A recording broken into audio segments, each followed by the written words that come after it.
Respetuoso saludo a todos los oyentes de este importante análisis histórico de la educación en el mundo. Mi nombre es Óscar Maldonado y junto con mis compañeros Byron Botina y Alfredo Escobar les hablaremos algunos acontecimientos que han marcado la educación. Estaremos hablando de las influencias más relevantes que ha tenido la educación con los diferentes acontecimientos surgidos a lo largo de la historia y las desigualdades sociales. En nuestro podcast del día de hoy vamos a hablar sobre la contextualización de la historia de la educación. Hoy les hablaremos sobre la historia de la educación basada en un recuento histórico, descriptivo que va desde a mediados del siglo XVI hasta el siglo XXI. También analizaremos cómo la religión, la política y el Estado han permeado los sistemas educativos con el pasar del tiempo, dando de ciertas maneras huellas marcadas por conflictos sociales, políticos y económicos. Son muchos los acontecimientos que han impactado directamente los sistemas de educación. La historia tiene un valor íntimamente ligado a la humanidad que, dependiendo desde el punto de vista que lo observemos, podemos analizar e interpretar el pasado para dar el valor necesario al presente y proyectar el futuro que cada uno nos propongamos. Desde la época colonial, la educación no fue solo concedida como un derecho universal, sino como un privilegio para las élites. Se puede decir que desde sus inicios, la educación estuvo más al servicio del poder político que del conocimiento. Pero realmente lo más preocupante es que persiste en gran parte del territorio latinoamericano y es herencia histórica. Pérez e Hidárraga nos dice que durante la colonia la educación fue un instrumento de evangelización y de control social, orientada por la iglesia y restringidas a las élites. Historia que está marcada por las influencias ejercidas por las iglesias y el Estado, seguido de las políticas reformadas que buscan la modernización y la universalización de la educación en los países iberoamericanos. A mediados del siglo XVI y XVII surgen nuevos movimientos religiosos que buscan el surgimiento de las universidades, en cabeza de los miembros jesuitas y dominicos. El pensamiento liberal o pensamiento ilustrado se puede decir que fue un pensamiento revolucionario, donde el enfoque de educación estaba basado en el principio de igualdad. Llamó la igualdad de los ciudadanos, donde todos tenían derecho a acceder a la educación, a través de un sistema escolar público y universal, donde el Estado garantizaría la enseñanza. Para esta misma época y mediados del siglo XVIII, Jean Rousseau, quien argumenta que más que enseñar contenido, la educación infantil debía concentrarse en enseñar el gusto por aprender. También demostró los beneficios educativos que tenían los juegos, el trabajo manual y el trabajo físico, y que la enseñanza debía organizarse de acuerdo con las capacidades de los estudiantes. También el suizo Enrique Pestalozzi señaló que para él la educación infantil debía basarse en el afecto y la labor del docente debía ser incentivar la curiosidad del niño. También propuso eliminar la violencia como forma de disciplina, algo muy tradicional en las escuelas. Para seguir narrando la historia de la educación, nos remitimos al siglo XIX, periodo del Renacimiento, donde para la época la educación pasó a manos del Estado, el cual debía responder por la educación de sus ciudadanos de acuerdo a sus fines políticos y económicos. Era una escuela pública y obligatoria, dando así origen a la educación moderna. La educación de la nueva política de Estado nacional surge con revoluciones liberales en España y movimientos independentistas en América, los cuales otorgaron un gran protagonismo para la transformación social, basados en un fundamento jurídico de Estado, teniendo como base principios de igualdad y libertad. Esto implicaba necesariamente una formación acorde de los ciudadanos en nuevos valores, deberes y derechos.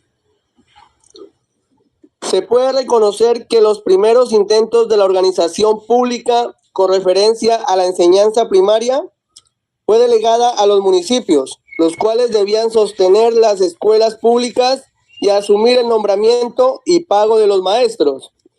Más adelante vendría la conformación de centros de formación media y universitaria, donde surgen el interés por la formación de nuevas élites.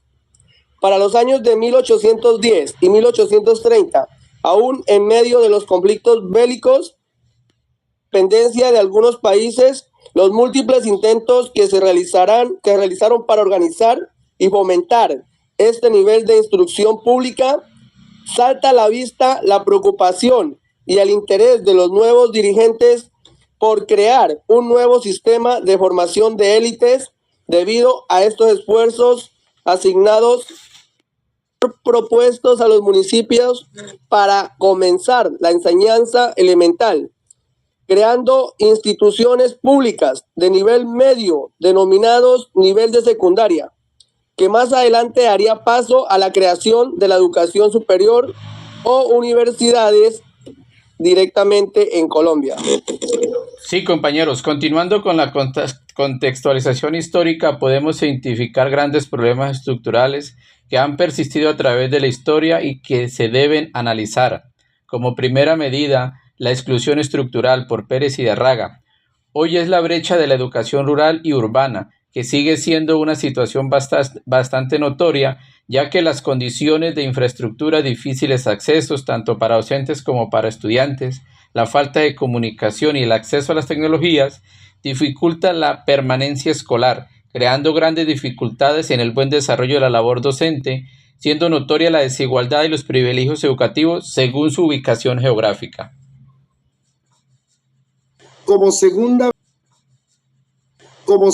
medida, tenemos a la autora Gabriela Ochsenbach en su obra Bases para el avance de la historia comparada desde la educación en Iberoamérica.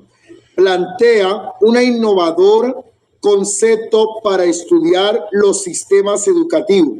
Se trabajan desde una perspectiva regional donde nos enseña cómo entender la educación en nuestros países, donde no basta con estudiar cada uno por separado, sino que necesitamos compararlos para descubrir qué tienen en común y en qué se diferencian. La historia de la educación ha sido prisionera de los marcos estatales, ignorando que las ideas pedagógicas circulan transicionalmente. Esto lo puede decir Ochsenbach en el 2024. Ochsenbach señala que aún necesitamos más estudios sobre la educación rural e indagar cómo surgieron los diferentes cambios. Comparar la educación en Iberoamérica nos ayuda a contextualizar nuestro presente, aprender de otras experiencias y valorar las diferentes países como ciudadanos. Este conocimiento nos permite exigir mejor políticas educativas, valorar nuestra historia escolar, entender por qué nuestro sistema educativo está permeado e influenciados por las otras culturas. Debido a estos conocimientos surgen algunos interrogantes, como por ejemplo, ¿cómo se ha hecho en otros países? ¿Qué podemos aprender de ellos? ¿Qué necesita adaptarse a nuestra realidad? Según Pérez de Arraga, la educación en Colombia ha sido un campo de batalla, de ciertas maneras ideológicos, con profundos efectos psicológicos. Estos modelos pedagógicos se reflejan en tensiones entre la tradición y la modernidad que estamos viviendo. En estos escritores nos dan una visión crítica del sistema educativo colombiano y señalan las diferentes problemáticas, como por ejemplo, de ellos se argumenta que la educación en Colombia ha sido un reflejo de la desigualdad social en el país, donde las políticas educativas han favorecido a algunos sectores y a otros los han olvidado. Para ir resumiendo el contexto educativo en el sector rural, se ve reflejado una gran diferencia donde se tiene un sinnúmero de necesidades educativas, de transporte, alimentación, infraestructura, tecnología e incluso de la carencia de docentes, donde en la mayoría de las escuelas solo hay un docente y se orienta a una educación multigrado. En palabras de los autores Pérez e Idarraga, nos plantea que la historia educativa en Colombia ha estado condicionada por las desigualdades sociales, políticas y económicas. En Colombia, la presión por resultados y las pruebas estandarizadas que se aplican han desplazado el desarrollo del pensamiento crítico y la ciudadanía activa. Esa realidad evidencia el riesgo de una educación vacía sin sentido. Y así, como lo advierte nuestro tercer autor, Maldonado, la pedagogía crítica se opone a una escuela vacía de sentido, denominada por el mercado y alejada por el sujeto. Maldonado, 2008. Pues él menciona que la escuela se ha convertido en muchos casos en una fábrica de competencias laborales y se están olvidando de educar, que deben moldear sujetos críticos, éticos y comprometidos con la sociedad.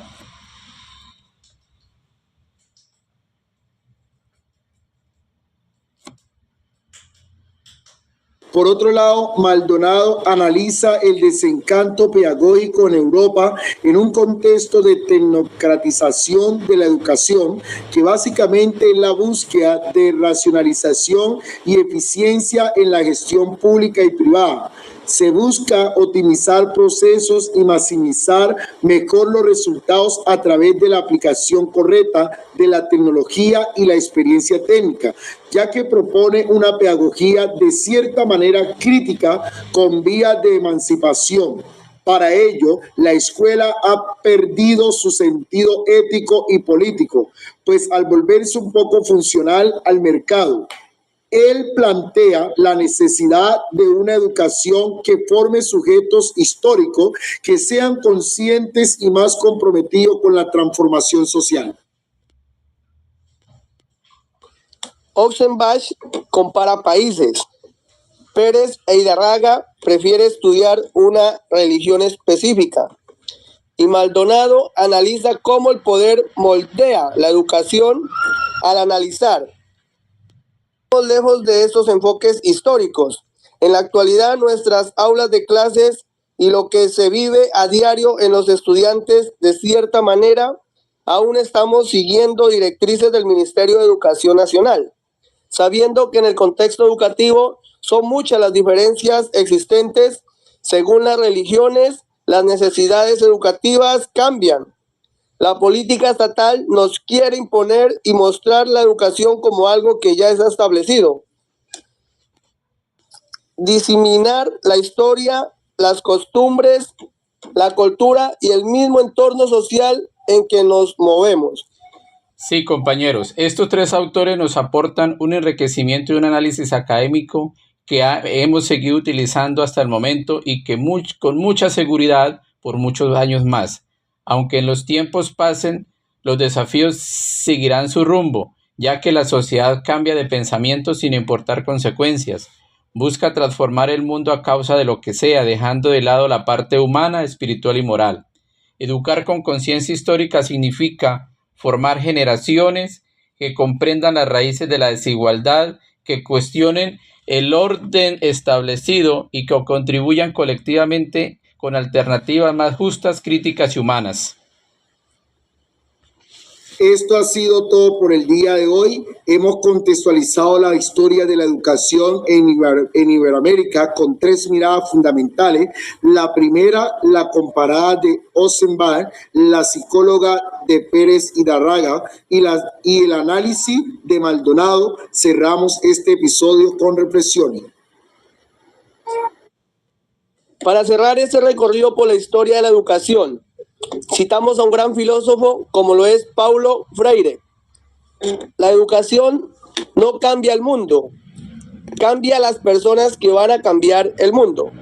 Esto debe ser una reflexión que debe tener su origen en la escuela, en la casa y también en nuestro contexto social.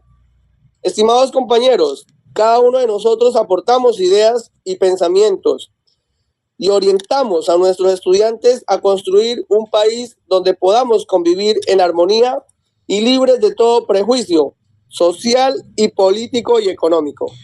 Nos despedimos agradeciendo por esta inmersión histórica de la educación, un episodio para analizar gracias a este podcast denominado Contextualizando la Historia de la Educación. Muchas gracias.